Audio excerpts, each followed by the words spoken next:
యేసుక్రీస్తు నామములో ఇప్పుడు వచ్చిన మీ అందరికీ కూడా పేరు పేరు వలన ప్రత్యేకమైనటువంటి వందనాలు తెలియజేస్తూ ఉన్నాను. అందరికీ, రాములకి, రాజులకి, పరిషత్తులకి, యాజకులందరికీ కూడా పేరు పేరు వలన ప్రత్యేకమైనటువంటి వందనాలు తెలియజేస్తూ ఉన్నాము. ఉదయకాలపు సమయంలో పాత నిబంధన గ్రంథములో నుండి ఒక వాక్యాన్ని లేకపోతే ఒక మెసేజ్ని మీతో పంచుకుంటాను. సాయంకాల సమయంలో కొత్త నిబంధన గ్రంథములో నుంచి దేవుని వాక్యాన్ని మీకు నేర్పించాలని అనుకుంటూ ఉన్నాను. కాబట్టి ఉదయకాల సమయంలో పాత నిబంధన గ్రంథము నుండి దేవుని వాక్యాన్ని మనము నేర్చుకుందాం. మామూలుగా కొన్ని పేర్లు నేను చెబితే వాటిల్లో మీకు వాళ్ళని గురించి కొన్ని సంగతులను మాత్రమే తెలిసేటువంటి అవకాశం ఉంది. పూర్తిగా మాకు తెలుసయ్యా ఆయన గురించి అనుకోవడానికి అవకాశం లేదు. ఉదాహరణకి చెప్తాను. నోవాహు గారి గురించి మనకంతా తెలుసా? ఏం తెలుసు అంటే నోవాహు గారు వాడు కట్టారని మాత్రమే తెలుసు. నోవాహు గారు ఎప్పుడు చనిపోయారో మనకి తెలుసా? తెలీదు. సరే, అబ్రహాం గారి గురించి, అబ్రహాం గారి పేరు తెలుసు. అబ్రహాము గారి గురించి మనం చెప్పమంటే అబ్రహాము గారు తన కుమారుడిని బలర్పించాడు, అబ్రహాము గారు ఆతిథ్యం ఇచ్చాడు, అబ్రహాము గారి భార్య పేరు శారా. అంతమట్టుకి మాత్రమే మనకి ఏం తెలిసిందయ్యా అంటే బైబిల్ గ్రంథంలో తెలిసింది. మోషే గారి గురించి చెప్పండి అంటే మోషే గారు ఐగుప్తు దేశంలో చేసినటువంటి 10 అద్భుతాల గురించి, లేకపోతే మోషే గారు ఐగుప్తులో పెరిగినటువంటి సందర్భాల గురించి, ఇశ్రాయేలును నడిపించినటువంటి సందర్భాల గురించి మాత్రమే తెలుసు. కానీ పూర్తిగా మనకేం తెలియదయ్యా అంటే మోషే గారి గురించి మనకేమీ తెలియదు. అంటే వింటా ఉంటే మనకేమర్థమవుతాయి అంటే వాళ్ళ గురించి పూర్తిగా తెలిసిద్దంటారు. కానీ మనిషి గురించి మాత్రం ఏం చెబుతారయ్యా అంటే నేను నిన్ను చదివి పక్కన పడేసాను అంటారు అన్నమాట. ఏం చేశారంట? మనిషి గురించి చెప్పండి అంటే నేను వారి గురించి నాకు అంతా తెలుసు అంటారు అన్నమాట. చదివి పక్కన పడేసాను, అది అయిపోయిన పుస్తకం అని చెబుతూ ఉంటారు అన్నమాట. ఎవరి గురించి? మనిషిని గురించి. కానీ నోవాహు గురించి ఆయన ఇంకా చదవాల్సిన పుస్తకం. అబ్రహాం గురించి ఆయన ఇంకా తెలుసుకోవాల్సినటువంటి పుస్తకం. మోషే గారి గురించి ఆయన గురించి వివరంగా తెలుసుకోవాల్సినటువంటి ఆయన జీవితం అనే పుస్తకం మనకి ఇంకా తెలియలేదు.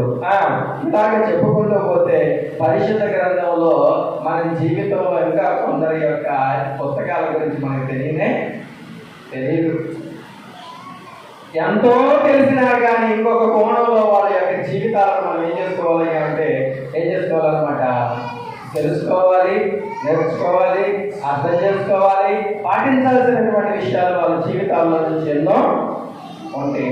అలాంటి ఒక నీతిమంతుని యొక్క కథల గురించి, అలాంటి ఒక గొప్ప యోగుల గురించి, అలాంటి ఒక గొప్ప ప్రార్థనాపరుడి గురించి, అటువంటి ఒక గొప్ప రచయిత గురించి ఈరోజు నేను మీతో చెప్పాలనుకుంటున్నాను. అతని పేరేంటయ్యా అంటే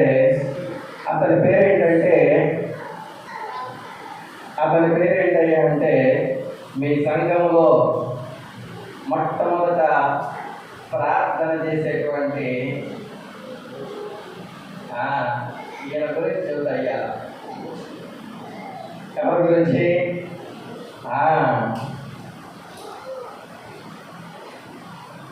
ఎవరి గురించి నేర్చుకుందాము మొదటి సెక్షన్లో?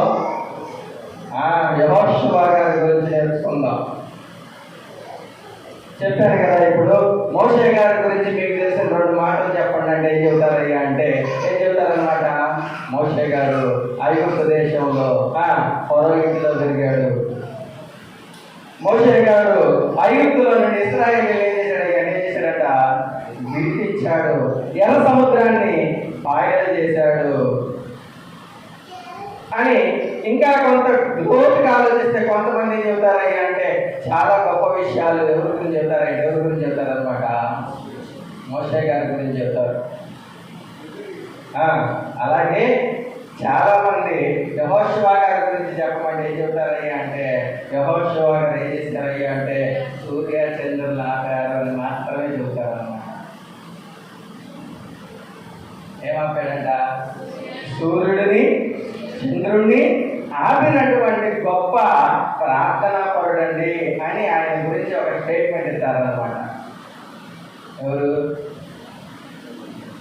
బైబిల్ తెలిసినటువంటి కొంత అనుభవం ఉన్నటువంటి కొంత జ్ఞానం తెలిసిన వాళ్ళందరూ కూడా యెహోషువ గురించి ముందుగా చెప్పేటువంటి మాట ఏంటి అంటే యెహోషువ గారు సూర్య చంద్రులను ఆపాడండి అని చెబుతూ ఉంటారు అన్నమాట. అంతవరకే తెలుసు ఎవరి గురించి? అంతవరకు మాత్రమే తెలుసు, కొంతవరకు మాత్రమే తెలుసు. ఎవరి గురించి? యెహోషువ గారి గురించి. ఆయన జీవితం అంతా కూడా మనకేం తెలియదు అయ్యా అంటే ఏం తెలియదు అనమాట. తెలియదు. ఈరోజు తెలుసుకుందాము ఆ పేరుకు ఉన్నటువంటి అర్థం ఏంటి, ఆ పేరులో ఉన్నటువంటి బలం ఏంటి, ఆయన చేసినటువంటి గొప్ప గొప్ప కార్యాలు ఏంటో ఈరోజు మనము తెలుసుకుందాము. యెహోషువ గారి గురించి మొట్టమొదటిగా ఆయన పేరు, తండ్రి పేరు వచ్చేసరికి యెహోషువ గారి యొక్క తండ్రి పేరు నూను. ఏంటది? నూను. తాతగారి పేరు వచ్చేసరికి ఎలీషామా. ఏంటది? ఎలీషామా. దినవృత్తాంతాల మొదటి గ్రంథము 7వ అధ్యాయము 27వ వచనంలో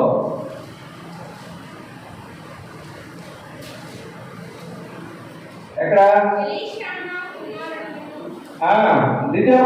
దినవృత్తాంతాల మొదటి గ్రంథము 7వ అధ్యాయము 27వ వచనంలో ఎలీషామా కుమారుడు నూను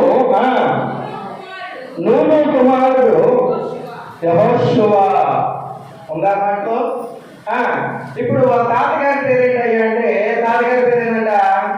ఎలీషామా. ఎవరు తాతగారి పేరు? యెహోషువ గారి తాతగారి పేరు ఎలీషామా. యెహోషువ గారి నాన్న పేరు ఏంటయ్యా అంటే ఏంటన్నమాట? నూను. వాళ్ళ గోత్రం వచ్చేసరికి 20వ వచనంలో వాళ్ళ గోత్రం వచ్చేసరికి ఏంటంట? ఎఫ్రాయిము గోత్రము.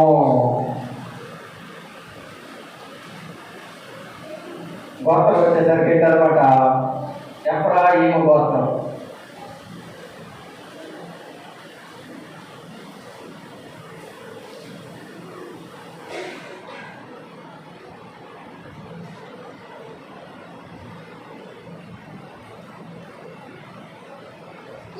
పుట్టిన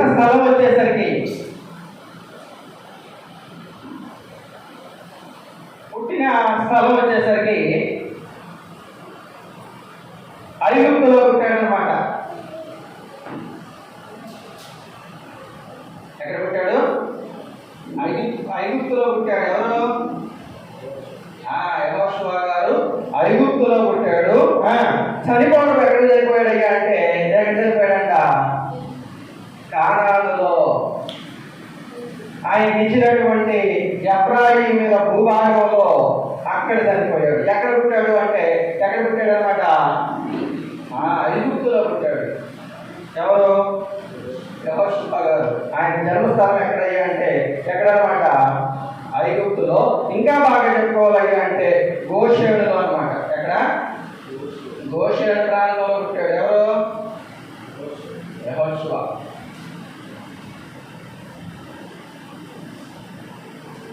యెహోషువ గారికి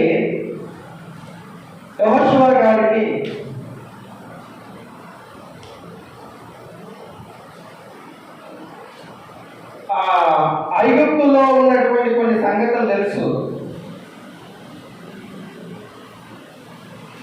ఇశ్రాయేలీయులు నడిపించినటువంటి ఆ ప్రదేశాలన్నీ కూడా తెలుసు. ఎందుకయ్యా అంటే ఆయన చనిపోయినప్పుడు ఆయన వయసు ఎంత అయ్యా అంటే దాదాపుగా 110 సంవత్సరాలు అన్నమాట. ఎన్ని సంవత్సరాలు? 110 సంవత్సరాలు. ఇశ్రాయేలీయులు అరణ్యంలో ప్రయాణం చేసినటువంటి సంవత్సరాలు ఏదయ్యా అంటే ఎన్ని సంవత్సరాలు అన్నమాట? 40 సంవత్సరాలు. ఇంకా ముందుకు వచ్చేసరికి ఒక 40 తీసేసినా కానీ, ఒక 20 సంవత్సరాలు కానాను భూభాగంలో ఉన్నా కానీ, 60 పోయినా కానీ 50 సంవత్సరాలు ఎక్కడ బతుకుంటాడు అంటే ఎక్కడ బతుకుంటాడు అనమాట? ఐగుప్తులో బతుకుంటాడు అనమాట. అది ఎన్ని సంవత్సరాలప్పుడు మృతి పొందాడయ్యా అంటే ఎన్ని సంవత్సరాలప్పుడు మృతి పొందాడు? 110 సంవత్సరాలప్పుడు మృతి పొందాడు. 110లో 40 సంవత్సరాలు ఎక్కడ గడిపాడంటే ఎక్కడ గడిపాడంట? ఎక్కడ గడిపాడంటే అరణ్యంలో గడిపాడు అనమాట. అంతే కదా. 40 సంవత్సరాలు ఎక్కడ తిరిగారు అంటే ఇశ్రాయేలీయులు అందరూ కూడా ఎక్కడ తిరిగారు అనమాట? అరణ్యంలో తిరిగారు. అరణ్యంలో ఉన్నటువంటి సంగతులన్నీ కూడా ఎవరు తెలుసాయండి? ఎవరు తెలుసు అనమాట? భూమిని పంచిపెట్టిన తర్వాత దాదాపుగా ఒక 20 సంవత్సరాలు లేకపోతే 30 సంవత్సరాలు బతికినా కానీ ఐగుప్తుతో ఎన్ని సంవత్సరాల అనుభవం ఉన్నాయి అంటే దాదాపుగా ఎన్ని సంవత్సరాల అనుభవం ఉందన్నమాట? 50 సంవత్సరాల అనుభవం ఉందన్నమాట. ఎవరికి?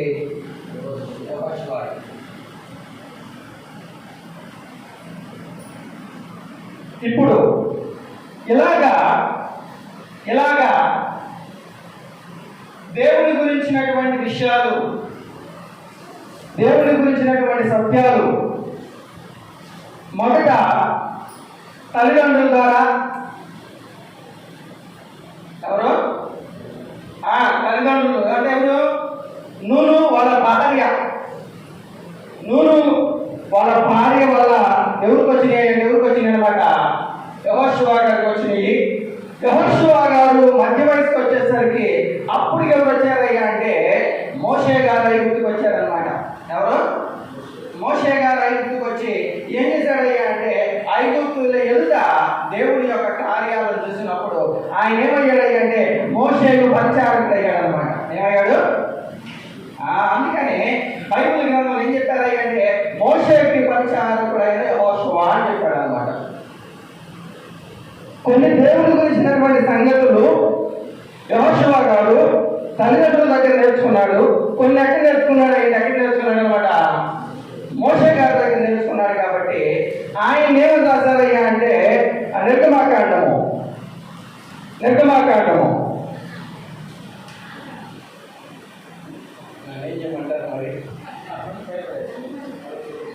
15వ అధ్యాయము.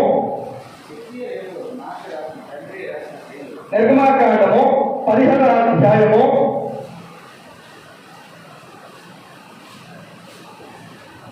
మోషే సేవకుడు లేదా మోషే పరిచారకుడైన యెహోషువ అనే మాటలు అక్కడ ఉంది అన్నమాట. 15వ అధ్యాయంలో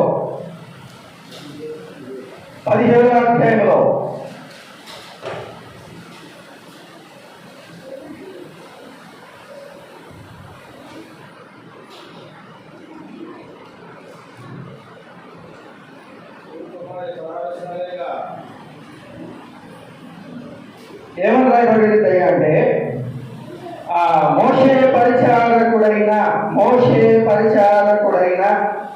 యెహోషువ అనే మాట ఉంటుంది. ఓకే, అక్కడ లేకపోతే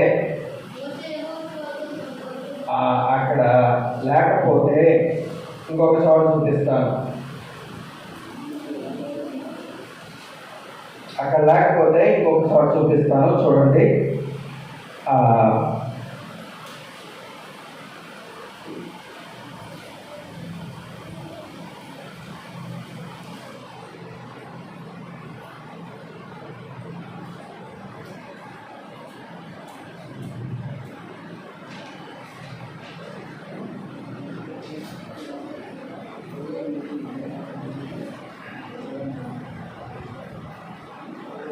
యెహోషువ గ్రంథము 1వ అధ్యాయము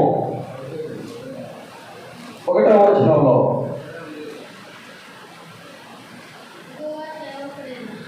యెహోవాకు సేవకుడైన మోషే మృతి నొందిన తరువాత దేవుడు నూను కుమారుడును మోషే పరిచారకుడునైన యెహోషువకు ఎలాగ సెలవిచ్చెను అని మాట రాయబడింది అనమాట. ఎవరికి పరిచారకుడయ్యాడు అంటే, జీవితం ఎలా మొదలైందయ్యా అంటే, ఎలా మొదలు పెట్టాడయ్యా అంటే, యెహోషువ గురువు గారి పేరు ఏంటయ్యా అంటే ఏంటన్నమాట, మోషే గారు. మోషే గారి దగ్గర అనేక విషయాలను ఎవరు నేర్చుకున్నారయ్యా అంటే, ఎవరు నేర్చుకున్నారు అనమాట, పరిచారకుడైనటువంటి యెహోషువ గారు నేర్చుకున్నారు అనమాట. అందుకని ఏం రాశారయ్యా అంటే, ఏం రాశారనమాట మోషేకు పరిచారకుడు, మోషేకు పరిచారకుడు, మోషేకు పరిచారకుడు అని రాశారనమాట. అవునా? ఇంకొక మాట చూపిస్తాం, ఇంకొక మాట మనము తెలుసుకుందాం.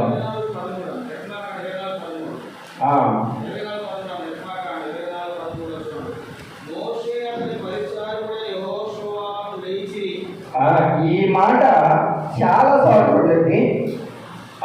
ఇప్పుడు మనం ఈ మాట నుంచి మనం నేర్చుకోవాల్సినటువంటి విషయం ఏంటయ్యా అంటే, ఒకటి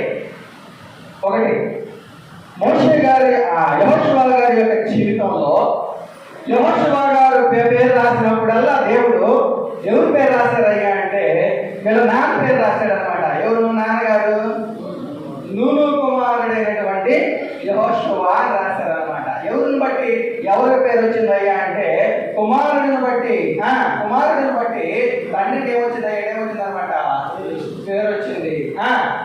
యెహోషువ గారి గురించి రాసేటప్పుడల్లా ఎవరి గురించి రాశాడయ్యా అంటే, దేవుడు ఎవరి గురించి రాశాడనమాట, మోషే గారి గురించి రాశాడనమాట. ఎంత ఆధిక్యత చూడండి. కుమారుడిని బట్టి, యెహోషువ గారిని బట్టి ఎవరి పేరు వచ్చిందనమాట. మీరు ఎక్కువ సార్లు గూగుల్లో నేను సెర్చ్ చేసుకోండి, నూను కుమారుడైన యెహోషువ, నూను కుమారుడైన యెహోషువ అని చెప్పేసి ఈయన బతికినటువంటి బ్రతుకు, ఈయన జీవించినటువంటి జీవితము ఎవరికి పేరు తీసుకొచ్చింది, ఎవరికి పేరు తీసుకొచ్చింది అనమాట, తండ్రికి తీసుకొచ్చింది.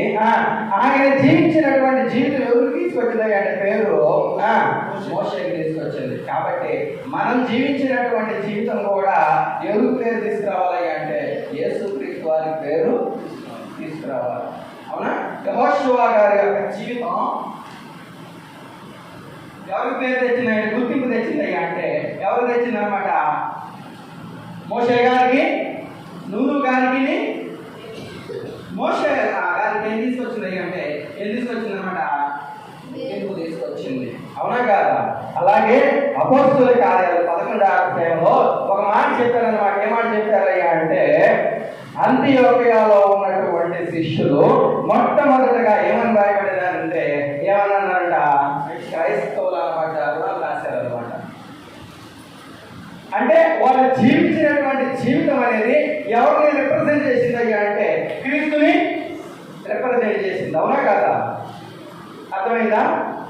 ఈయన బ్రతికితేనేమో ఎవరిని గుర్తింపు తీసుకొచ్చాడు అంటే, వాళ్ళ నాన్న అయినటువంటి నూను గారు, వాళ్ళ గురువు గారు అయినటువంటి మోషే గారి వెలుగులోకి తీసుకొస్తే, అంత్యోదయాలో ఉన్నటువంటి శిష్యులు జీవించినటువంటి జీవితం యేసుక్రీస్తు వారిని ఏం చేశారంట, వెలుగులోకి తీసుకొచ్చాడు. మీరు కూడా ఏం కావాలి అంటే, మీరు జీవించినటువంటి జీవితము ఎవరిని వెలుగులోకి తీసుకురావాలి అంటే, ఎవరు వెలుగులోకి తీసుకురావాలన్నమాట, మీ గురువు గారిని, మీ యేసుక్రీస్తు వారిని, మీకు బోధించినటువంటి బోధకుల్ని, వాళ్ళ యొక్క జీవితాలు మీరు కూడా ఏం చేయాలి, ఏం చేయాలంట, వెలుగులోనికి తీసుకురావాలి. ఇది ఎవరిని గురించినటువంటి ఇంట్రడక్షన్ అయ్యా అంటే, ఎవరిని గురించినటువంటి ఇంట్రడక్షన్, యెహోషువ గారి గురించినటువంటి ఇంట్రడక్షన్. ఇప్పుడు ఆయన పేరు ఏమని చెప్పుకున్నాము, యెహోషువ. కానీ ఆయన పేరు అది కాదు, అసలు పేరు ఏంటయ్యా అంటే హోషేయ అన్నమాట. ఏం పేరు? హోషేయ. చూడండి, సంఖ్యాకాండము 13వ అధ్యాయంలో, సంఖ్యాకాండము 13వ అధ్యాయంలో గురువు గారు ఆయన పేరు పెట్టాడు. సంఖ్యాకాండము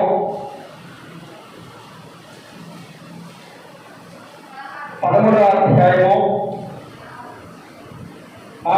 8వ వచనంలో, 13వ అధ్యాయము 8వ వచనంలో అదేనా, ఎఫ్రాయిము గోత్రమునకు నూను కుమారుడైన హోషేయ. తర్వాత 16వ వచనంలో, దేశమును సంచరించి చూచుటకు మోషే పంపిన మనుషుల పేర్లు ఇవి. మోషే నూను కుమారుడైన హోషేయకు యెహోషువ అని పేరు పెట్టారు. ఏం పెట్టారట? హోషేయ అనేటువంటి పేరుని గురువు గారు ఏం చేశాడంటే ఎలా మార్చాడంట? యెహోషువగా మార్చాడంట. నూను గారు వాళ్ళ అబ్బాయికి పెట్టుకున్నటువంటి పేరు ఏంటయ్యా అంటే ఏంటన్నమాట? హోషేయ. వాళ్ళ నాన్నేమో ఈ పేరు పెట్టుకున్నాడు, ఏమని?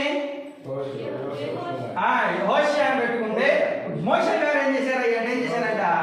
ఈ పేరు యెహోషువ అయితే బాగుంది అని చెప్పేసి ఏం పేరు పెట్టుకున్నారు అంటే ఏం పేరు పెట్టారంట? యెహోషువ అని పేరు పెట్టాడు.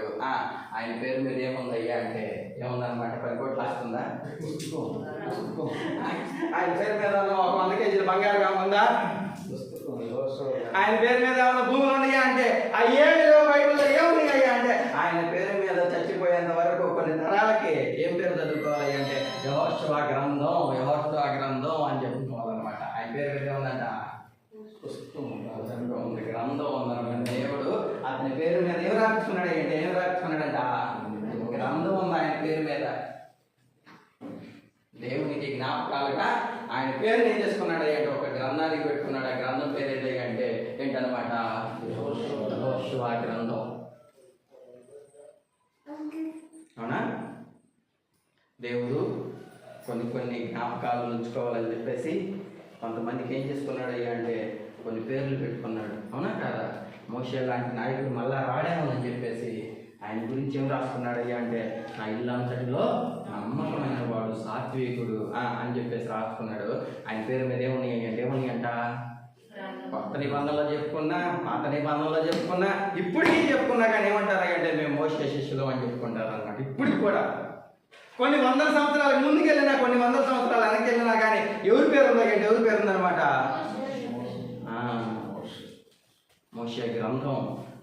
అలాగే వాళ్ళ గురువు గారి పేరు మీద గ్రంథం ఉన్నట్టుగా, ఎవరు వాళ్ళ గురువు గారు? మోషే గారికి కూడా గ్రంథాలు ఉన్నట్టుగా ఆయనకి ఏం ఉన్నాయంటే జీవ గ్రంథాన్ని తీసుకొచ్చాడంటే ఎవరు? మోషే గారు జీవ గ్రంథాన్ని తీసుకొస్తే యెహోషువ గారు కూడా ఏం చెప్పుకున్నాడు అంటే నా పేరు మీద కూడా గ్రంథం ఉన్నట్టుగా మీ పేరు మీద మీరే 5 గ్రంథాలు రాస్తే దేవుడు నా దయ వల్ల నేను మీ పోషణలో, మీ సంరక్షణలో మీ దగ్గర నేర్చుకున్నాను కాబట్టి నాకు గ్రంథాన్ని రాశాడు దేవుడు.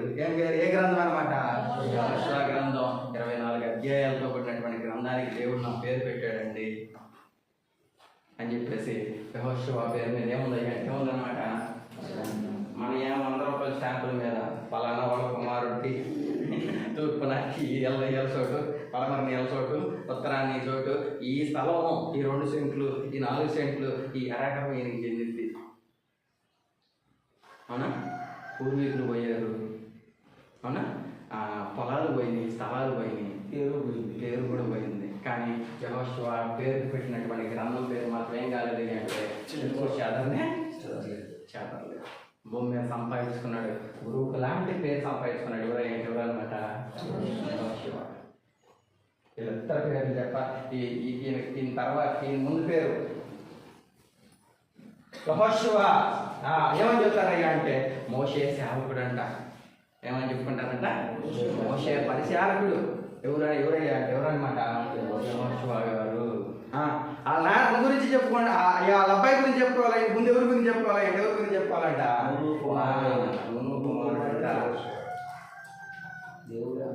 అవునా కదా? చాలా సార్లు అన్నాడు అనమాట. ఏమన్నాడు అనమాట? అని చెప్పాడు అనమాట.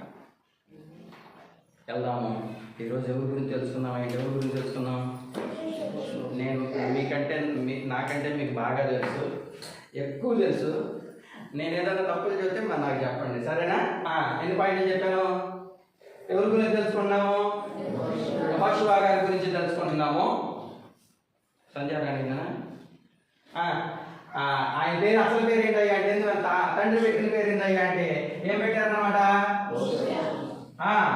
హోషియా అని పెడితే గురువు గారు ఏమైనా పేరు పెట్టుకున్నాడు? ఏమైనా పేరు పెట్టుకున్నాడంట? యెహోషువ అని పేరు పెట్టుకున్నాడంట. తండ్రి పేరు ఏంటయ్యా అంటే, తండ్రి పేరు ఏంటన్నమాట?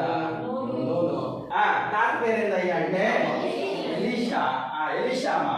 గోత్రం ఏంటయ్యా అంటే పుట్టిన స్థలం ఎక్కడ పుట్టాడయ్యా అంటే ఐగుప్తులో ఉన్నటువంటి గోషేనులో పుట్టాడు. ఎన్ని సంవత్సరాల అనుబంధం ఉందయ్యా అంటే ఐగుప్తుతో 50 సంవత్సరాల అనుభవం ఉంది. తల్లిదండ్రులు మోషే గారికి ఏమయ్యాడయ్యా అంటే పేరు తీసుకొచ్చాడు, గుర్తింపు తీసుకొచ్చాడు. ఆయన పేరు మీద ఏముందయ్యా అంటే ఏముందన్నమాట? గ్రంథం ఉందన్నమాట.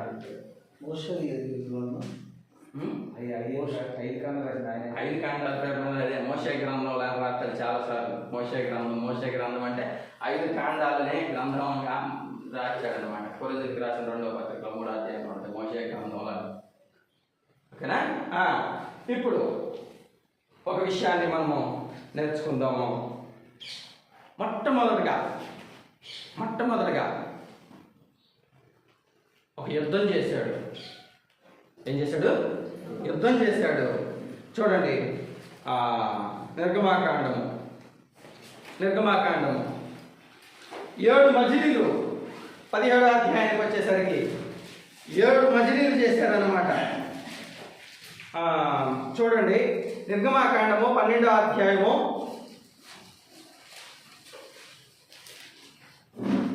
40వ వచనం.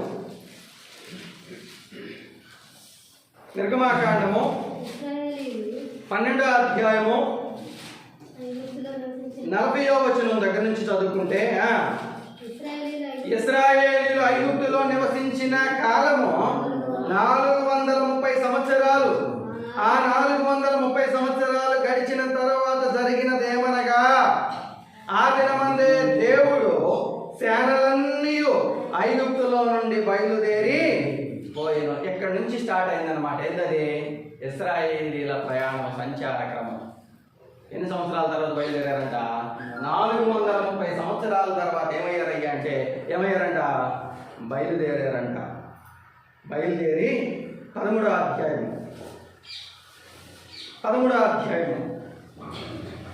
20వ వచనంలో, వారు సుక్కోతు నుండి ప్రయాణమై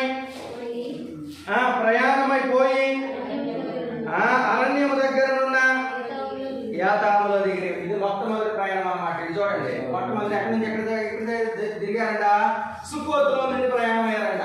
ఎక్కడి నుంచి? సుక్కోతులో నుంచి ప్రయాణం ఎక్కడ దిగారంట? యాతాములో దిగారు. యాతాములో నుండి ప్రయాణమైపోయి ఎక్కడ దిగారయ్యా అంటే 14వ అధ్యాయంలో 14వ అధ్యాయము మొదటి వచనంలో, అది మొదటి ప్రయాణం అనమాట. 13:20లో సుక్కోతు నుండి ప్రయాణం ఎక్కడ దిగారనమాట? ఏతాములో దిగారు. ఏతాములో నుండి ప్రయాణం ఎక్కడ దిగారు అంటే 14వ అధ్యాయంలో మొదటి వచనంలో, ఇశ్రాయేలీయులు తిరిగి పీహహీరోతు ఎదుట అనగా మిగ్దోలుకు సముద్రమునకు మధ్యనున్న బయల్సోఫోను ఎదుట దిగవలని వారితో చెప్పాను. ఇక్కడ ఇంకో మాట రాసుకోండి. ఎక్కడ దిగారయ్యా అంటే యాతాము నుండి ప్రయాణం అయిపోయి ఎక్కడ దిగారంట? ఎర్ర సముద్రం దగ్గర దిగారంట. ఎక్కడ దిగారంట? ఎర్ర సముద్రం. 3వ ప్రయాణం ఎర్ర సముద్రం నుండి బయలుదేరి 15వ అధ్యాయం 22వ వచనం. 15వ అధ్యాయం 22వ వచనంలో, వారు ఎర్ర సముద్రము నుండి జనులను సాగచేయగా వారు షూరు అరణ్యములో వెళ్ళి దానిలో 3 దినములు నడిచిరి. అక్కడ ఏం చేశారయ్య అంటే ఎక్కడికి వెళ్ళారయ్య అంటే అక్కడ నుంచి షూరు సముద్రం నుండి బయలుదేరి షూరు అరణ్యం నుండి బయలుదేరి ఎక్కడికి వెళ్ళారయ్య అంటే మారాకు చేరారంట. ఎక్కడికి చేరారంట? మారాకు చేరారంట.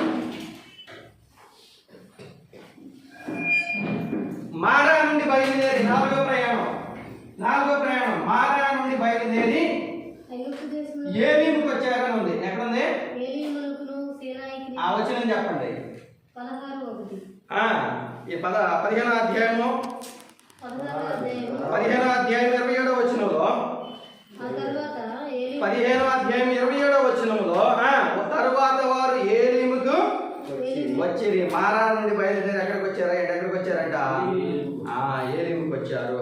ఏలీము నుండి ఎక్కడికి వచ్చారంటే సేనాయికి వచ్చారంట. 5వ ప్రయాణం ఎక్కడి నుంచి అంటే ఎక్కడి నుంచి అనమాట?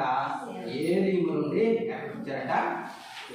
సీను అరణ్యానికి వచ్చారంట. ఎక్కడికి వచ్చారు? సీను అరణ్యానికి వచ్చారు.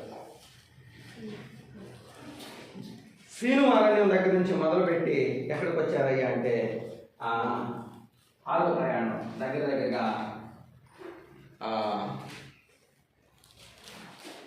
16వ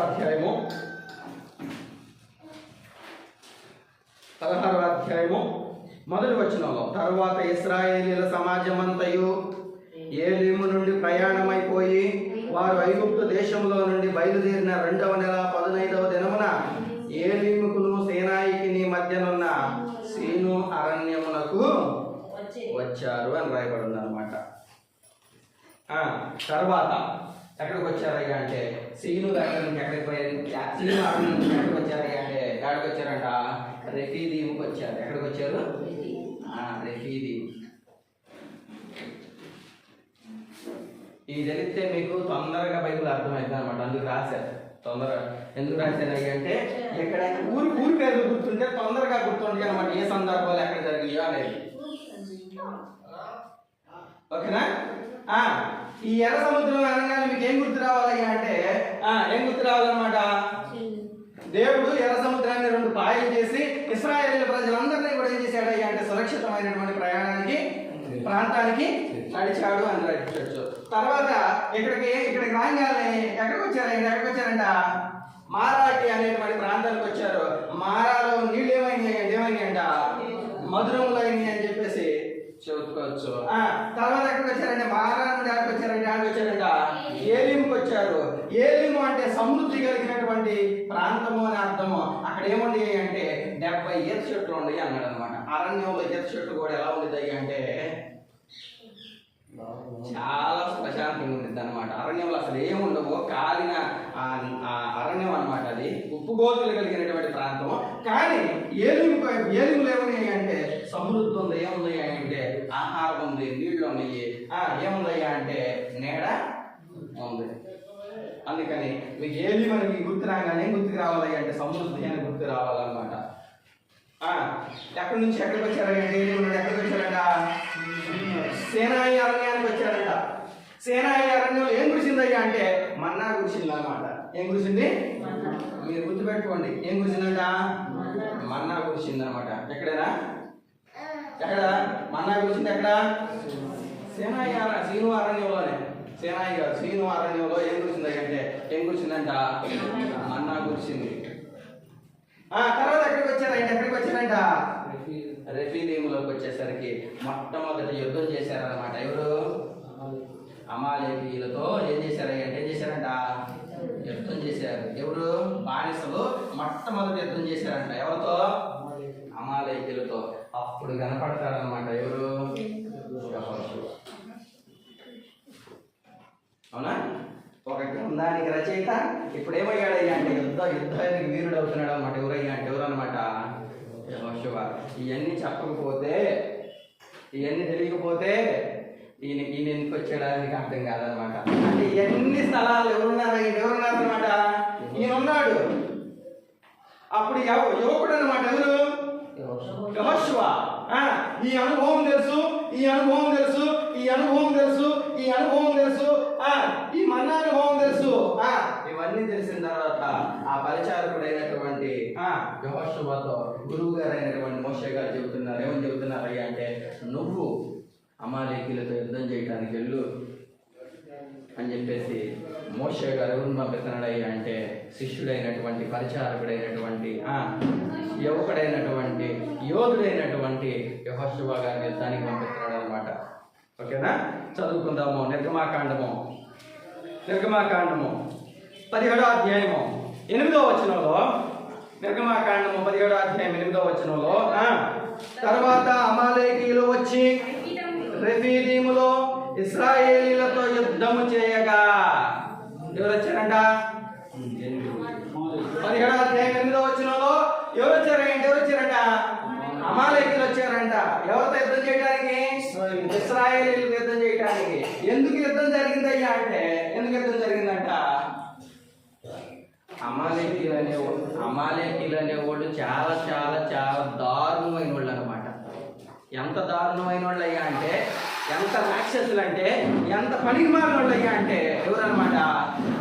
అమాలేకీయులు. ఎంత పనికి మాలిన వాళ్ళు అయ్యా అంటే, ఈ ప్రాంతంలో, ఏ ప్రాంతంలో? జేలిము దగ్గర నుంచి ప్రయాణమై వస్తూ ఉండగానే ఇశ్రాయేలీయులకి ఏం దొరకలేదయ్యా అంటే నీళ్లు దొరకలేదంట. నీళ్లు దొరకపోయేసరికి ఇశ్రాయేలీయులు ఏం చేస్తున్నారయ్య అంటే, కొంతమంది యవనస్తులేమో ముందు నడుస్తూ ఉన్నారు. చిన్నపిల్లలు, ముసలోళ్ళు, ఆడవాళ్ళు, గర్భిణీ స్త్రీలు, లేకపోతే ఇంకొకళ్ళు నడవలేని వాళ్ళు అందరూ కూడా ఏం చేస్తున్నారయ్య అంటే, చిన్నగా వాళ్ళు పోతా ఉంటారు, మనం కూడా వెనకాల వెళ్దాం అని చెప్పేసి ఏం చేస్తున్నారయ్య అంటే ప్రయాణం చేస్తూ ఉంటే అమాలేకీయులు ఏం చేశారయ్య అంటే, అలాగా ముసలోళ్ళని, ఆ గర్భిణీ స్త్రీలని, ఆ పిల్లల్ని పట్టుకుని ఏం చేశారయ్య అంటే చంపేశారు. అమాలేకీయులతో ఇశ్రాయేలీయులకి ఎందుకు యుద్ధం వచ్చిందో చెబుతున్నాను. ఎందుకు వచ్చిందయ్యా అంటే, వీళ్ళు వెనకబడిపోయారు. ఎవరు? ఇశ్రాయేలీలో ఉన్నటువంటి పిల్లలు, ఇశ్రాయేలీలో ఉన్నటువంటి స్త్రీలు, ఇశ్రాయేలీలో ఉన్నటువంటి వృద్ధులు, వాళ్ళ యొక్క పశువులు, ఇవన్నీ కూడా వెనకబడిపోతే ముందున్న వాళ్ళు గబగబా ముందెళ్ళారు. వెనకాల ఉన్న వాళ్ళు ఏం చేశారయ్యా అంటే, వెళ్దాంలే అనుకున్నట్టుగా చిన్నగా వెళ్తా ఉంటే ఈ లోపల అమాలేకీయులు ఏం చేశారయ్యా అంటే, వాళ్ళు ఏం చేశారంట, పట్టుకున్నారంట. అలిసిపోయిన వాళ్ళని పట్టుకున్నారంట. ద్వితీయోపదేశకాండము 25వ అధ్యాయము. ద్వితీయోపదేశకాండము 25వ అధ్యాయము. యుద్ధం ఎందుకు వచ్చిందో చెబుతున్నాను, ఎందుకు చేయమన్నాడో చెబుతున్నాను. ద్వితీయోపదేశకాండము 25వ అధ్యాయం 17వ వచనంలో తీసుకోండి. ద్వితీయోపదేశకాండము 25వ అధ్యాయము 17వ వచనంలో, ఇశ్రాయేలీయులు ఐగుప్తులో నుండి వచ్చుచుండగా మార్గమున అమాలేకీయులు నీకు చేసిన దానిని జ్ఞాపకము చేసుకును. అమాలేకీయులు దేవునికి భయపడక మార్గమున నీకు ఎదురుగా వచ్చి ఇశ్రాయేలీయులు ప్రయాసపడి అలసి ఉన్నప్పుడు నీ వారిలో నీ వెనుక ఉన్న బలహీనులందరినీ కూడా ఏం చేశాడంట? హత్య చేశాడంట. ఎవరు? అమాలేకీయులు. మామూలుగా అయితే పురుషుల్ని కానీ, వృద్ధుల్ని కానీ, చిన్నపిల్లల్ని కానీ ఎవరు కూడా ఏం చేయాలి అంటే చంపరు. కానీ అమాలేకీయులు ఏం చేశారు అంటే, ఇశ్రాయేలులో ఉన్నటువంటి బలహీనుల్ని, ఇశ్రాయేలులో ఉన్నటువంటి పిల్లల్ని, ఇశ్రాయేలులో ఉన్నటువంటి పశువుల్ని, చిన్నగా వెనకాల నడుస్తున్న వాళ్ళందరినీ కూడా ఏం చేశారు అంటే, ఏం చేసుకున్నాడంట? పట్టుకున్నాడంట. అదేనా? ఎందుకు ఇవాళ యాక్టివ్గా లేడు? అవునా? 18వ వచనంలో నీవు ప్రయాసపడి, 18వ వచనంలో 21-18వ వచనంలో నీవు ప్రయాసపడి అలసి ఉన్నప్పుడు నీ వారిలో నీ వెనకనున్న బలహీనులందరినీ నాశనము చేశాను. ఎవరు చేశారంట? అమాలేకీయులు చేశారంట. ఓకేనా? ఇక్కడ మనం ఒక నేర్చుకోవాలి. ఏం నేర్చుకోవాలి అంటే, ఈ అమాలేకీయులు ఏవైతే చేశారో ఏం చేశారంట? అమాలేకీయులు ఏం చేశారంట? బలహీనులందరూ ఏం చేసుకున్నారంట? పట్టుకున్నాడు. ఎవరు? అలాగే ఆదివారం ఆరాధనకి రాకపోయినా, నెలలో పెట్టేటువంటి బైబిల్ తరగతికి రాకపోయినా, నువ్వు ఇంటికాడుండి ఏదో దేవాలయంలో పనిచేస్తున్నా కానీ, ఇంటికాడుండి దేవాలయంలో పరిచయం జరుగుతున్నా కానీ ఏదో చేస్తా ఉంటే ఖచ్చితంగా ఏం చేస్తాడు అంటే సాతాను మిమ్మల్ని ఏం చేస్తాడనమాట? ఇది సాతాను చర్య అనమాట. సాతాను ఏం చేసేదయ్యా అంటే ఎవరెవరైతే బలహీనంగా ఉన్నారో, ఎవరెవరైతే వెనకబడిపోతున్నారో, ఎవరెవరైతే రాలేకపోతున్నారో వాళ్ళందరినీ ఏం చేస్తుంది అనమాట, పట్టుకునేది అనమాట. మీరు అర్థం చేసుకోండి. ఈ క్రియలు ఎవరిలో ఉన్నాయి అనమాట, అమాలేకీలో, అపవాదిలో ఉన్నటువంటి ఆలోచనలు ఎవరిలో ఉన్నాయి అనమాట, అమాలేకీలో ఉన్నాయి అనమాట. కాబట్టి ముందున్న వాటిని విడిచిపెట్టి, వెనకున్న వాటిని విడిచిపెట్టి ముందున్న వాటి కోసం ఏం చేయాలంట, వేగిరి పాడాలి. అంతేనా? అవునా? సాతాను తన ఇష్టాన్ని నెరవేర్చుకోవడం కోసం కొంతమందిని ఏం చేసిందంట, పట్టుకునిద్ది అని చెప్పేసి తిమోతికి రాసిన పత్రికలో ఉన్నాయంట. సాతాను ఏం చేసేది అంటే బలహీనుల్ని, రాలేని వాళ్ళని, లేకపోతే వెనకాల ఉన్న వాళ్ళని అందరినీ కూడా ఏం చేసిద్దంట పట్టుకునేది. ఎందుకయ్యా అంటే తన నివాస స్థలానికి మీరు వెళ్ళకూడదు, అది ఆ టార్గెట్ అనమాట. ఏం చేయాలంట, ఆ టార్గెట్ ఏందయ్యా అంటే వీళ్ళేమో కాణానికి వెళ్ళకూడదు అని చెప్పేసి అమాలేకీలు ఏం చేశారయ్యా అంటే వాళ్ళందరినీ కొట్టుకున్నారు. మనం ఎక్కడికి వెళ్ళకూడదని వాళ్ళ టార్గెట్ అయ్యా అంటే మనం అందరం కూడా పరలోకానికి వెళ్ళకూడదు అనేది సాతాను యొక్క టార్గెట్ అనమాట. సో కాబట్టి మీరు ఇంటికాడ ఉన్నారయ్యా అంటే మిమ్మల్ని మీ నాన్నగారు ఆపింది, మీ భర్తగా ఆపింది, మీ భర్త వెనకాల ఉన్నటువంటి ప్రమాదకరమైనటువంటి వ్యక్తి ఎవరయ్యా అంటే అమాలేకీయుడు లాంటి సాతాను ఉంటాడు అనమాట. అర్థమైందా? కాబట్టి మీరు ఆరాధనకి లేటుగా వస్తున్నారయ్యా అంటే, మీరు బైబిల్ తరగతికి లేటుగా వస్తున్నారయ్యా అంటే, మీరు ప్రార్థన ఉందని తెలిసి కూడా లేటుగా వస్తున్నారయ్యా అంటే కారణం ఏంటయ్యా అంటే మీ వెనకాల పనిచేస్తున్నటువంటి శక్తి ఏంటయ్యా అంటే ఏంటన్నమాట, శరీరము, సాతాను. ఏది మిమ్మల్ని బలంగా లాగుతుందయ్యా అంటే ఏది లాగుతుందన్నమాట, లోకము, శరీరము, సాతాను. ఎలా లాగుతుందయ్యా అంటే ఒకప్పుడు అమాలేకీయులు ఇశ్రాయేలీయులు ఏ విధంగా అయితే వాళ్ళ స్థలానికి వెళ్ళకుండా లాగి పట్టుకున్నారో అలాగే మిమ్మల్ని కూడా సాతాను ఏం చేస్తుందయ్యా అంటే నా ఇష్టాన్ని నెరవేరుతావు, దేవుడి ఇష్టాన్ని నెరవేరుతావు. ప్రయాణికి వెళ్తే ఏమొచ్చింది, నా ఇష్టాన్ని నెరవేర్చు, నీళ్ళు పెట్టేళ్ళు, అన్నం వేసేళ్ళు, కూర వేసేళ్ళు, ఫ్యాన్ వేసేళ్ళు, ఈ ఒక్కసారేగా, ఈ ఒక్క పూటేగా అంటా ఉంటుంది అనమాట. ఏంటది, వాళ్ళు బయలుదేరిన స్థలం ఎక్కడికయ్యా అంటే ఐగుప్తులు డాడికి వెళ్ళాలన్నమాట, కానానికి వెళ్ళాలి. చేనేరా చేయాలి. ఎవరు వల్ల పోయారు, అలాగే మిమ్మల్ని కూడా దేవుడు ఎక్కడికి నడిపించాలని, మీ అంతిమ లక్ష్యం ఎక్కడికనమాట పరలోకానికి వెళ్ళాలని బాప్తిస్మం ఇచ్చి, యేసుక్రీస్తు వారిని ఇచ్చి, ఆ పరిశుద్ధాత్మని ఇచ్చి, సంఘాన్ని ఇచ్చి, సహవాసాన్ని ఇచ్చి మిమ్మల్ని ముందుకు నడిపిస్తూ ఉంటే మీరు వెనకబడిపోతున్నారు అనుకోండి, మిమ్మల్ని ఏదో ఆటంకం చేస్తున్నది ఏంటయ్యా అంటే మీరు ప్రార్థన సంగతి తర్వాత పరలోక రాజ్యాల తర్వాత సంగతి ముందు దాన్ని చూసి పెట్టుకోండి అంటారనమాట. కాబట్టి అమాలేకీయుల లక్షణాలు ఏదో ఉన్నాయంటే సాతానులో ఉన్నటువంటి లక్షణాలు ఎవరిలో ఉన్నాయన్నమాట, అమాలేకీయులో ఉన్నాయి. జాగ్రత్త. అప్పుడు చెప్పాడనమాట, ఏం చెప్పాడయ్యా అంటే ఆ అమాలేకీయులు తీర్థం చేయకో అని చెప్పాడు. కాండము 25వ అధ్యాయము 17వ వచనం చదువుకున్న తర్వాత మీకు అర్థమైందనమాట. ఏమర్థమైందనమాట, బలహీనులందరినీ కూడా ఏం చేశాడంట, హత్య చేశాడనమాట. ఎవరు, అమాలేకీయులు. చేసినప్పుడు అప్పుడు చెబుతున్నాడు అనమాట. ఏం చెబుతున్నాడు అంటే నిర్గమాకాండము 17వ అధ్యాయము 8వ వచనంలో, తరువాత అమాలేకీయులు వచ్చి రెఫీదీములో ఇశ్రాయేలీయులతో యుద్ధము చేయగా మోషే యెహోషువను చూచి మన కొరకు మనుషులను ఏర్పరిచి వారిని తీసుకుని బయలువెళ్ళి అమాలేకీయులతో యుద్ధము చేయము. రేపు నేను దేవుని కర్రను చేత పట్టుకుని ఆ కొండ శిఖరము మీద నిలిచెదనను. యెహోషువ మోషే తనతో చెప్పినట్లు చేసి అమాలేకీయులతో యుద్ధమాడెను. మోషే, అహరోను, హూరు అనువారు ఆ కొండ శిఖరానికి మోషే తన చెయ్యి పైకెత్తినప్పుడు ఇశ్రాయేలీయులను గెలిచిరి. మోషే తన చెయ్యి దింపినప్పుడు అమాలేకీయులు గెలిచిరి. మోషే చేతులు బరువెక్కినప్పుడు ఒక రాయి తీసుకుని వచ్చి అతడు దాని మీద కూర్చుండుటకై దానిని వేసిరి. అహరోను, హూరులు ఒకడు ఈ పక్కనను ఒకడు ఆ పక్కనను అతని చేతులను ఆదుకొనగా అతని చేతులు సూర్యుడు అస్తమించు వరకు నిలకడగా ఉండెను. అట్లు యెహోషువ కత్తి వాడి చేత అమాలేకు రాజును అతని జనులను గెలిచెను. ఇలాగా మొట్టమొదటి యుద్ధంలో ఏం పొందాడు అంటే విజయాన్ని పొందాడు అనమాట. ఎవరు మొట్టమొదటి యుద్ధం ఎవరు జరిగింది అంటే ఇశ్రాయేలీయులను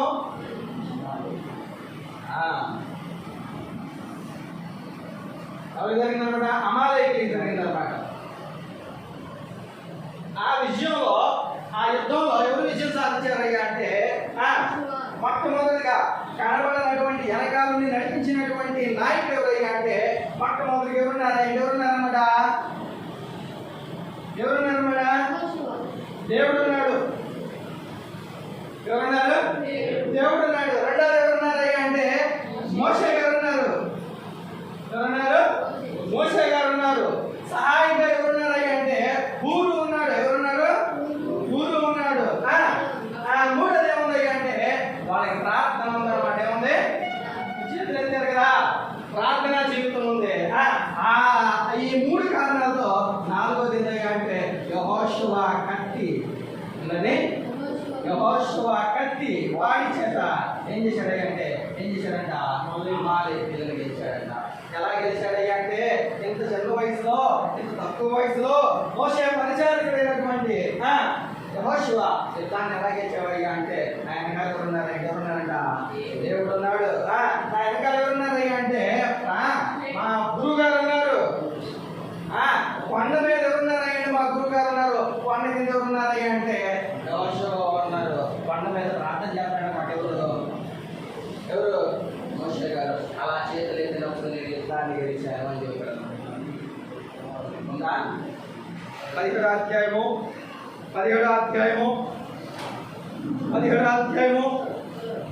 13వ వచనంలో అట్లు యెహోషువ కత్తి వాడి చేత అమాలేకు రాజును అతని జనులను గెలిచెను. ఇలాగా ఆ మొట్టమొదటి యుద్ధం ఎవరు ఆరంభమైంది అంటే ఇశ్రాయేలుకి ఎవరు ఆరంభమైంది అనమాట? అమాలేకీయులతో ఆరంభమైంది. ఎవరు చేశారయ్యా అంటే యుద్ధం పరోక్షంగా వీళ్ళున్నా కానీ, కనబడకుండా వీళ్ళున్నా కానీ ప్రత్యక్షంగా ఎవరు చేశారన్నమాట? అందుకని ఏం చెప్పాడయ్యా అంటే నేను మీకు ముందుగా ఉండి యుద్ధాలు చేపిస్తాను అన్నాడు అన్నమాట. ఎవరో దేవుడు. అవునా కదా? నేను మిమ్మల్ని ఏం చేస్తానయ్యా అంటే మిమ్మల్ని నడిపిస్తాను. మీకు ముందుగా నడిచేవాడు ఎవరయ్యా అంటే ఎవరన్నమాట? దేవుడు. కానీ వెనకాల ఎవరు పని చేస్తున్నారు? ఎవరు పని చేస్తున్నారు అనమాట? మోషే గారు పని చేస్తున్నారు, యెహోషువ గారు పని చేస్తున్నారు. అలాగే అమాలేకీయులు ఏం చేశారన్నమాట? గెలిచారన్నమాట. ఇప్పుడు మనం అర్థం చేసుకోవాల్సింది ఏంటయ్యా అంటే ఈయననే దేవుడు ఏం చేశాడయ్యా అంటే ఆకాశం కింద లేకుండా చూసేయండి అని చెప్పాడా?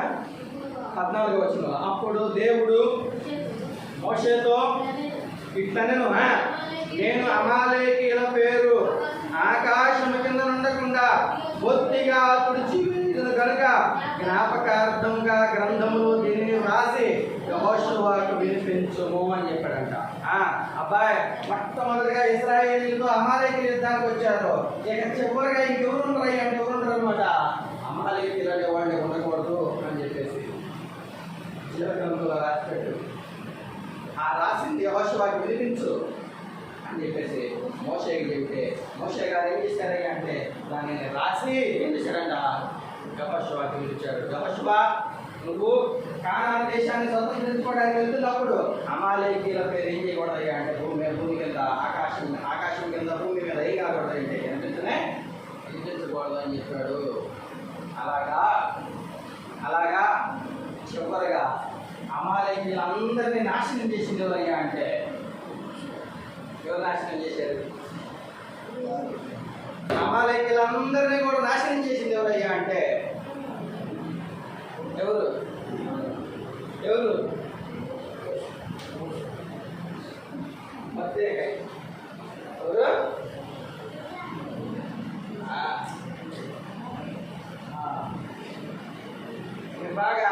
కొంచెం బాగా ఆలోచించుకోండి తర్వాత. ఇప్పుడు అలా గుర్తురాదని ఎవరు నాశనం చేశాడంట? మొర్దెకై ఏం చేశాడయ్యా అంటే 128 సంస్థానాల్లో ఉన్నటువంటి వాళ్ళందరినీ ఆమాన్ ఎవరయ్యా అంటే ఈ గోత్రానికి చెందినవాడే. ఎవరు? ఆమాన్ ఉన్నాడు కదా, ఆమాన్ పుట్టినవాడు కదా, ఆమాన్ సంతానం ఉన్నది కదా, అదంతా కూడా ఎవరికి సంబంధించినాయి అంటే ఎవరికి సంబంధించింది అనమాట? అమాలేకీయుల సంతానం. ఆ సంతానాన్ని ఎవరు నాశనం చేశారు? ఎవరు నాశనం చేశారట? మొర్దెకై నాశనం చేశారు. ఇది యెహోషువకి చెప్పాడు. ఎవరు ఆచరించారా? ఎవరు ఆచరించారంట? మొర్దెకై ఆచరించాడు అనమాట. అలాగా 15వ వచనం, 17వ అధ్యాయం 15వ వచనంలో తరువాత మోషే ఒక బలిపీఠమును కట్టి దానికి యెహోవా నిస్సి అని పేరు పెట్టెను. అమాలేకీయులు తమ చెయ్యి యెహోవా సింహాసనమునకు విరోధముగా ఎత్తిరి గనుక యెహోవా అమాలేకీయులతో తరతరముల వరకు యుద్ధము అనెను. కాబట్టి ఆయన చేసినటువంటి మొట్టమొదటి యుద్ధానికి పెట్టినటువంటి బలిపీఠానికి పెట్టినటువంటి పేరు ఏంటయ్యా అంటే యెహోవా నిస్సి.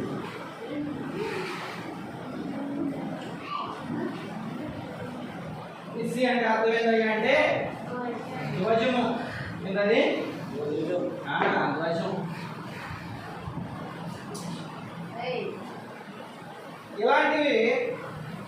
ఇలాంటి బలిపీఠాలు అబ్రహాం గారు కట్టారు, ఇస్సాక్ గారు కట్టారు, యాకోబు గారు కట్టారు, మోషే గారు కట్టారు. వాటికి చాలా పేర్లు పెట్టుకున్నారు, కానీ చాలా మంది ఏం పెట్టుకున్నారు అంటే బలిపీఠాలు పెట్టినటువంటి పేర్లు పెట్టుకున్నారు. అవునా? ఈ దేనికి పెట్టిన పేరు ఇది? బలిపీఠానికి పెట్టినటువంటి పేరు. బలిపీఠం పేరు సంఘము పేరు అన్నమాట.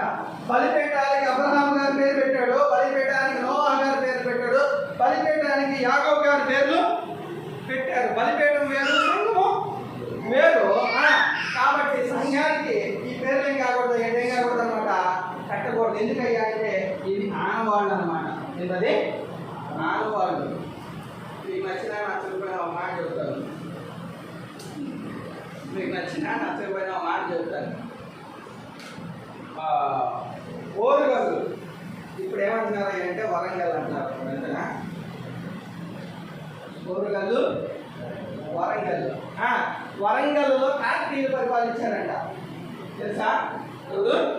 కాకతీయులు పరిపాలించారు. కాకతీయులు పరిపాలించినటువంటి రాణుల్లో మొట్టమొదటి రాణి ఎవరయ్యా అంటే ఝాన్సీ లక్ష్మీబాయి, రాణి రుద్రమ్మదేవి. అవునా?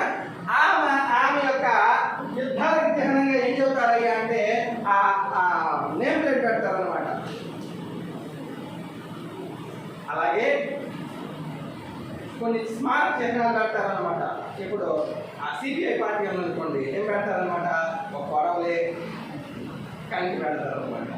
వాళ్ళ జన్మ అనమాట అది. అలాగే ఇశ్రాయేలీలు అమాలేకీయులతో మొట్టమొదటి యుద్ధాన్ని గెలిచారు కాబట్టి దానికి పెట్టినటువంటి పేరేందయ్యా అంటే ఆ గుర్తు పెట్టినటువంటి పేరేందయ్యా అంటే వారికి గుర్తు అనమాట. ఏంటది? యుద్ధం గెలిచాం కాబట్టి ఆ పిల్లలకి తెలియాలి కాబట్టి ఏం పెట్టుకున్నారనమాట? ఎక్కడేరా మన మొట్టమొదటి యుద్ధం చేసింది, ఇక్కడేరా మన అన్న యెహోషువ మనం ఏం చేసింది అనమాట, గెలిపించింది. అప్పుడు కొండ మీద ఎవరున్నారా అంటే మోషే ఉన్నారు, హూరు ఉన్నారు, ఆరోన్ ఉన్నాడు. కొండ మీద వాళ్ళిద్దరు ఉండి ప్రార్థన చేస్తా ఉంటే కింద ఏం చేశాడు అంటే మనంత యెహోషువ ఏం చేశాడంట, యుద్ధానికి గెలిచాడు అని చెప్పేసి ఆ యుద్ధానికి గెలిచినప్పుడు స్మారక చిహ్నంగా ఏం పెట్టారంట? అట్లాంటి అబ్రహాము జీవితంలో ఉంది, అట్లాంటి ఇస్సాకు జీవితంలో ఉంది, అట్లాంటి ఎవరి జీవితంలో ఉన్నాయి అంటే ఎవరి జీవితంలో ఉన్నాయి అన్నమాట? మోషే జీవితంలో ఉంది. ఇవేం కాదు అంటే ఏం కాదనమాట, సంఘాలు కాదు, సంఘానికి పేరు కాదు. ఓకేనా? తర్వాత ముందుకెళ్దాము.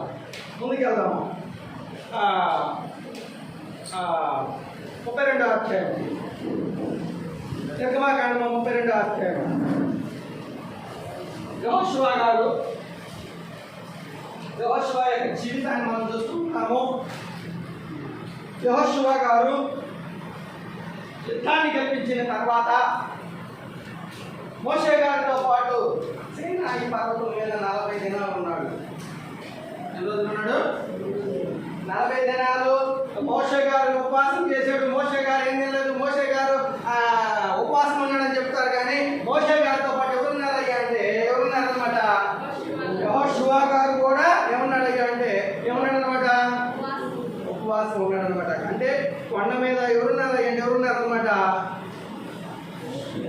యెహోషువ గారు కూడా ఎక్కడున్నారన్నమాట?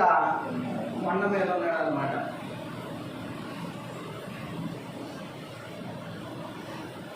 చూద్దాము, ఆ మాటలు చూద్దాం. చూడండి,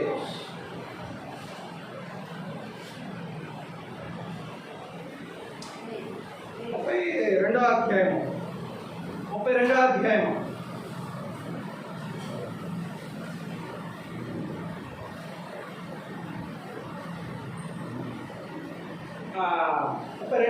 17వ వచనంలో 17వ వచనంలో ఆ ప్రజలు పెద్ద కేకలు వేయుచుండగా యెహోషువ ఆ ధ్వని విని పాలెములో యుద్ధ ధ్వని అని మోషేతో అనగా అతడు అది జయధ్వని కాదు, అపజయధ్వని కాదు, సంగీత ధ్వని నాకు వినబడుచున్నదని అనెను. అతడు పాలెములకు సమీపింపగా ఆ తోడను వారు నాట్యమాడుట చూసెను. అందుకు మోషే కోపము మండెను. అతడు కొండ దిగువను తన చేతులలో నుండి ఆ పలకలను పడవేసి వాటిని పగలగొట్టెను. ఇదే సందర్భాన్ని ద్వితీయోపదేశకాండంలో చూద్దాము. ద్వితీయోపదేశకాండము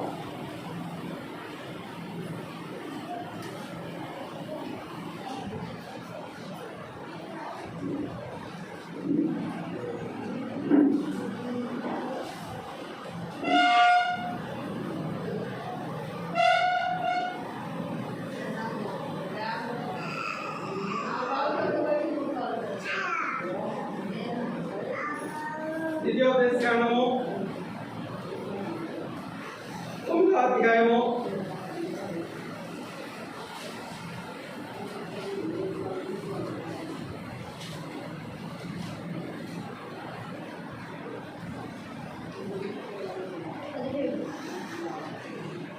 17.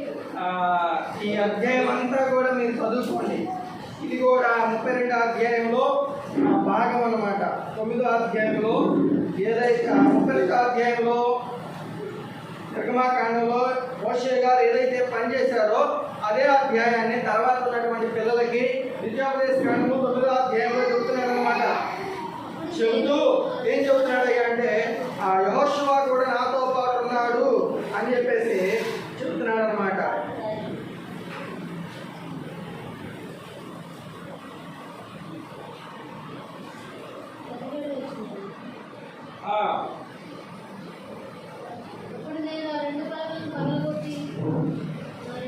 ఇదంతా కూడా ఆ అధ్యాయానికి సంబంధించినటువంటి విషయమేనమాట. ఓకేనా? కాబట్టి యెహోషువ గారు మోషే గారితో పాటు ఏమన్నాడు అంటే ఏమన్నాడనమాట, 40 దినాలు కొండ మీద ఉన్నాడు అనమాట. ఏమన్నాడు? 40 దినములు సీనాయి కొండ మీద ఉన్నాడు.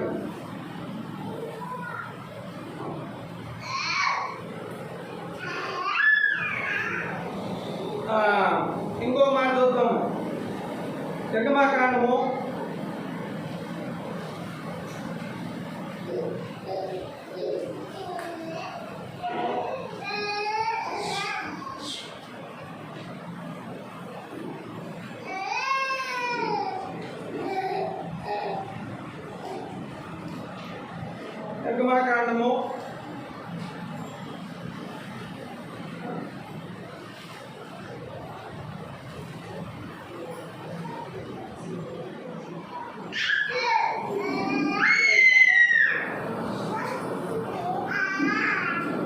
33వ అధ్యాయము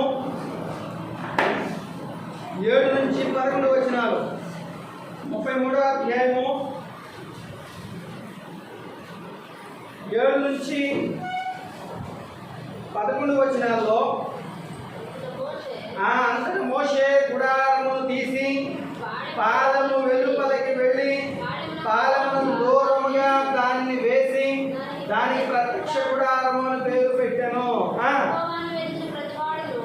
యెహోవాను వెతికిన ప్రతివాడును పాలెమునకు వెలుపడనున్న ఆ ప్రత్యక్షపు గుడారము ద్వారమునకు వెళ్ళుచూ వచ్చెను. మోషే ఆ గుడారమునకు వెళ్ళినప్పుడు ప్రజలందరూ లేచి ప్రతివాడును తన గుడారపు ద్వారం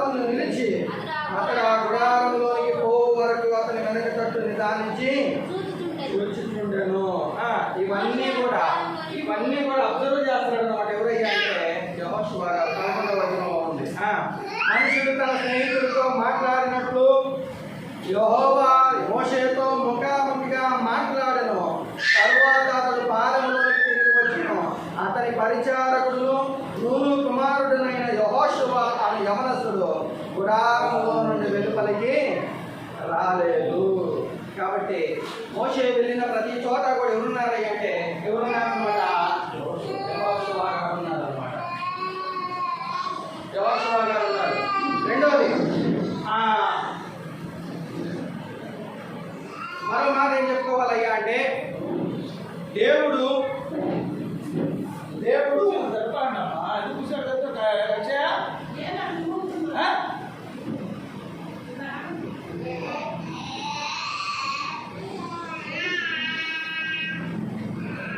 పూర్ణ హృదయముతో దేవుడిని యెహోషువ గారు ఏం చేశారయ్యా అంటే ఏం చేశాడంట? వెంబడించారు అనేటువంటి మాట బైబిల్ గ్రంథంలో రాయబడింది అన్నమాట. చూడండి, సంఖ్యాకాండము 32వ అధ్యాయము. సంఖ్యాకాండము 32వ అధ్యాయము 11వ వచనములో. సంఖ్యాకాండము 32వ అధ్యాయము 11వ వచనములో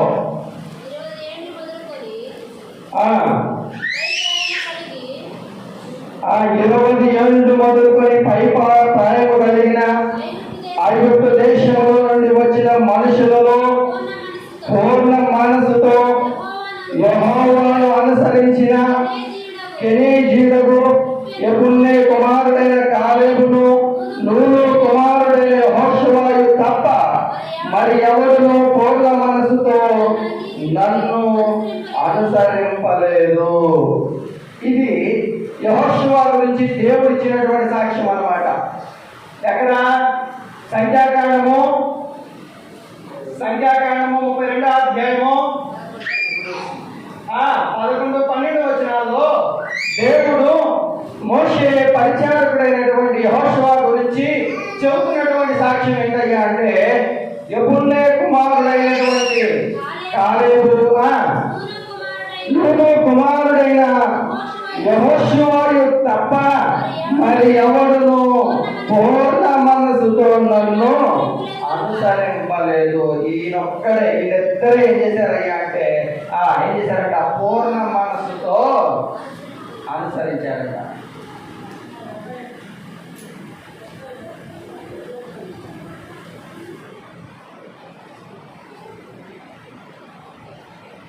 బయలుదేరినాము దాదాపుగా 20 లక్షల మంది. 20 లక్షల మందిలో దేవుడికి ఎంతమంది కనపడ్డారు అంటే ఎంతమంది కనపడ్డారట? ఇద్దరు కనపడితే ఆ ఇద్దరు గురించి దేవుడు సాక్ష్యం వెళ్తున్నాడు. ఏమని చెబుతున్నాడయ్యా అంటే వీరిద్దరు కూడా పూర్ణ మనస్సుతో నన్ను ఏం చేశారయ్యా అంటే అనుసరించారు అని. కాబట్టి దేవుడు సాక్ష్యం ఇచ్చినప్పుడు మన గురించి ఏమి కాదు మన గురించి మీరు ఆలోచించుకోండి. దేవాలయంలోకి వచ్చి చక్కగా ఫ్యాన్ కింద కూర్చుని కళ్ళారుతా ఉంటాడు నా కుమారుడు అని చెప్పాలయ్యా. దేవుడు నీ గురించి చెప్పాలయ్యా అంటే అంతేనా ప్రభుదాస్ గారు? ఏం చెప్పాలి నీ గురించి?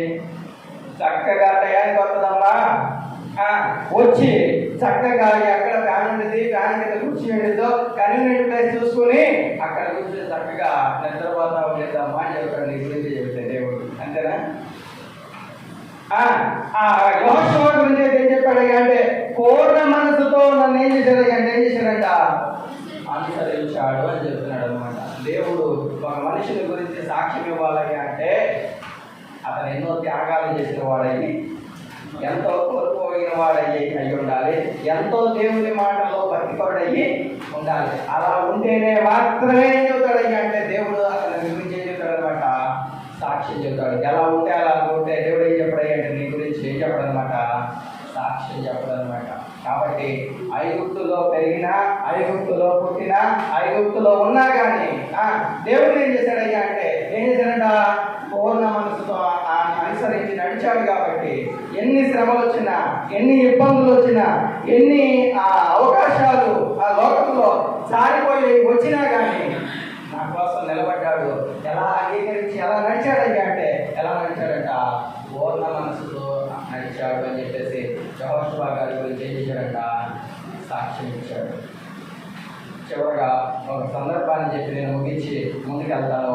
ఆ ద్వితీయోపదేశకాండము మోషే గారు చివరి సందర్భంలోకి వచ్చినప్పుడు, మోషే నువ్వు చనిపోబోతున్నావు, మోషే నీ యొక్క కాలము సంపూర్ణమైంది, మోషే నువ్వు చనిపోయే రోజులు దగ్గర పడి మరణం అనేది నీకు సంభవిస్తూ ఉంది అని చెప్పినప్పుడు, అయ్యా కాపర్లేని గొర్రెలాగా ఉన్నారు వీళ్ళ మీద ఒక నాయకుని నియమించు, అతను ఎలాంటి వాడు ఉండాలయ్యా అని చెప్పేసి మోషే చెప్పాడయ్యా అంటే సంఖ్యాకాండము 27వ అధ్యాయము, సంఖ్యాకాండము 27వ అధ్యాయము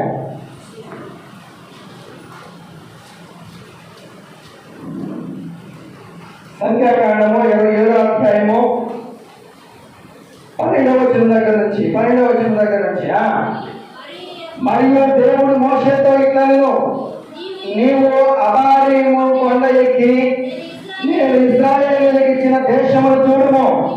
నీవు దానిని చూసిన తర్వాత నీ సహోదరుడైన అహరోను చేర్చబడినట్లు నీవును నీ స్వజనులలో చేర్చబడుదువు. ఎలాగనగా సీను అరణ్యంలో నువ్వు చేసింది ఏంటో నీకు తెలుసు అని చెప్పేసి చెప్పాడనమాట. అప్పుడు మోషే గారు దేవుడితో చదువుతున్నాడు 15వ వచనం. అప్పుడు మోషే దేవుడితో ఇట్లను, యెహోవా సమస్త మానవులకు ఆత్మలకు దేవా, యెహోవా సమాజము కాపర్లేని గొర్రెల వలె ఉండకుండానట్లు ఈ సమాజము మీద ఒకరిని నియమించుము, అతడు వారితో కలిసిమెలిసి ఉండి వారికి నాయకుడిగా ఉండుటకు సమర్థుడై ఉండాలి అని చెప్పేసి, అయ్యా ఈ 6 లక్షల మందిని లేకపోతే 20 లక్షల మందిని నడిపించడానికి ఒక సమర్థుడైనటువంటి నాయకుని నువ్వు ఎందుకయ్యా అని చెప్పేసి దేవుడితో చెబుతా ఉంటే, దేవుడు ఏం చెబుతున్నాడయ్యా అంటే, అప్పుడు చెబుతున్నాడు అనమాట. ఏమని చెబుతున్నాడయ్యా అంటే 18వ వచనం, అందుకు దేవుడు మోషేతో ఇట్లనెను, నూను కుమారుడైన యెహోషువ ఆత్మను పొందినవాడు, నీవు అతనిని తీసుకొని అతని మీద నీ చెయ్యి ఉంచి యాజకుడైన ఎలియాజరు ఎదుటను సర్వ సమాజం ఎదుటను అతన్ని నిలవబెట్టి వారి కన్నుల ఎదుట ఆజ్ఞాపింపము. ఇక్కడ నుండి మీకు ఎవరు వస్తారయ్యా అంటే, ఇక ఎవరు వస్తారట? కొత్త నాయకుడు వస్తాడు. ఆ కొత్త నాయకుడి పేరు ఏంటయ్యా అంటే ఏంటనమాట? యెహోషువ. గురువు గారు చనిపోయిన తర్వాత, ఎవరు చనిపోయిన తర్వాత? గురువు గారు చనిపోయిన తర్వాత, మోషే గారు చనిపోయిన తర్వాత ఇశ్రాయేలీయులకు ఎవరు వచ్చారయ్యా అంటే ఎవరు వచ్చారనమాట? యేసుక్రీస్తు వారు చనిపోయిన తర్వాత ఎవరు వచ్చారయ్యా అంటే ఎవరు వచ్చారంట? అపోస్తలులు వచ్చారు. మోషే గారు యేసుక్రీస్తు వారికి సాదృశ్యము. అపోస్తలులు యెహోషువకి ఏమవుతారనమాట?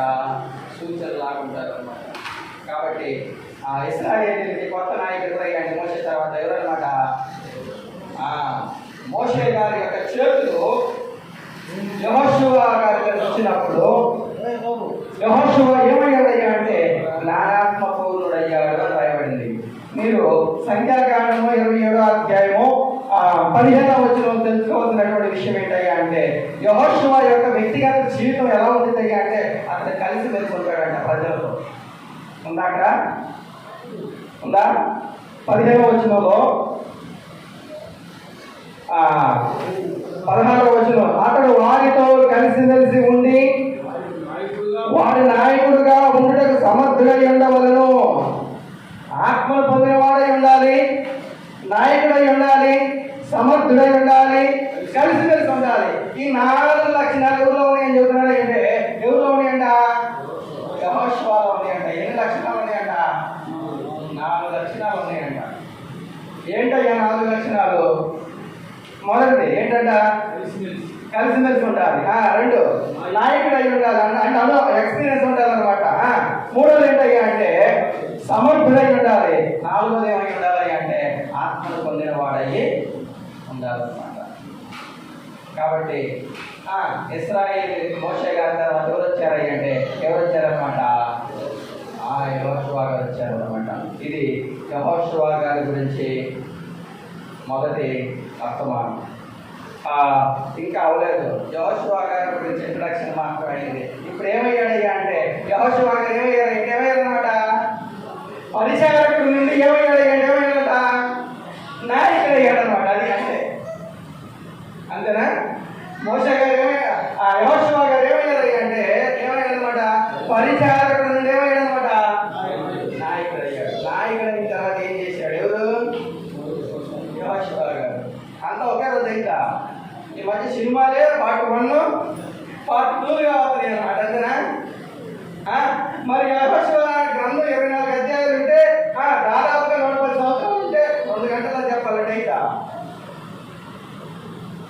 ఏమయ్యాడనమాట, పరిచారకుడి స్థాయి నుండి ఏ స్థాయికి వచ్చాడనమాట, నాయకుడు అయ్యే స్థాయికి వచ్చాడు. జ్ఞానాత్మకుడు అయ్యాడు. ఇశ్రాయేలు ఏమయ్యాడంట, నాయకుడిగా అయ్యాడనమాట. ఎవరు? యెహోషువ గారు. ఇక్కడ మనం మాట చెప్పుకోవాలి, ఈ మోషే గారి యొక్క అంత్యక్రియలు చేశాడనమాట. ఎవరు? శిష్యుడు. అంతేనా? మోషే గారి అంత్యక్రియలు ఏం చేశాడనమాట, చూశాడనమాట. జ్ఞానాత్మకుడు అయ్యాడు. మోషే గారు చనిపోయేటప్పుడు దగ్గర ఉన్నాడనమాట. ఎవరనమాట? యెహోషువ గారు. కాబట్టి నాయకుడైనటువంటి యెహోషువ గారి గురించి తర్వాత తెలుసుకుందాము. ఇప్పటి వరకు వాటి మీ అందరికీ కూడా యేసుక్రీస్తు నామమున వందనాలు తెలియజేస్తూ మొదటి చర్చను ముగిస్తూ